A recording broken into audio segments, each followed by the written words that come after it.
Donc ici, dans cette leçon-là, on va regarder un petit peu dans Publisher maintenant comment pouvoir insérer des puces. Ce fichier qui avait été réalisé par une des profs, elle me dit, moi quand je mets des puces, ça ne marche pas.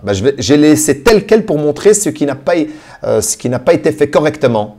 Regardez, si je sélectionne tout ça et je vais lui mettre des puces, donc je suis dans le menu Accueil. Si je viens ici et je sélectionne une puce, regardez, elle se met à gauche. Donc elle se met du côté gauche.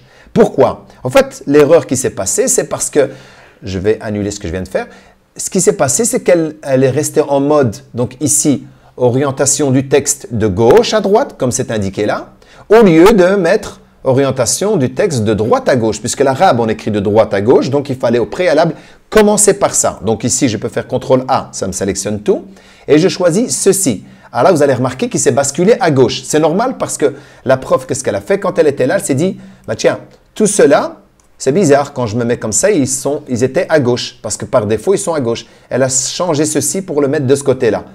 Mais nous, ce qu'on va faire, on va rectifier le tir, je sélectionne tout, je me mets en mode arabe et je lui dis, mais attention, tout doit être à droite, hormis bien sûr le texte qui le titre doit être centré.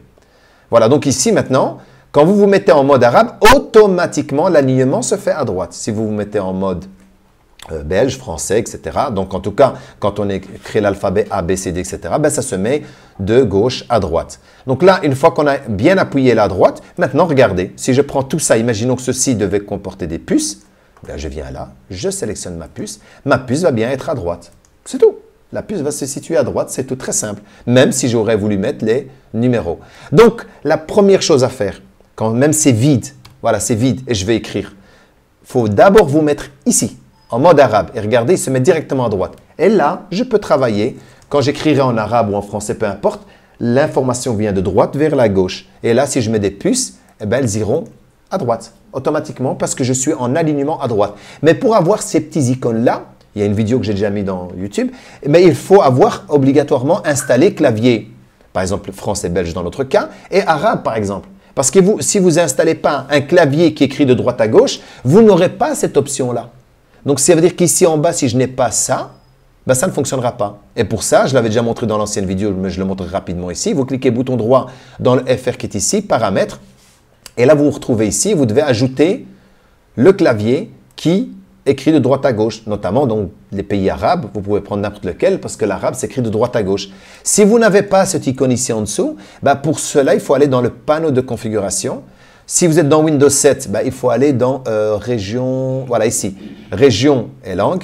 Si vous êtes dans Windows 7, c'est aussi paramètres région, quelque chose comme ça, donc je ne l'ai pas ici pour vous le montrer.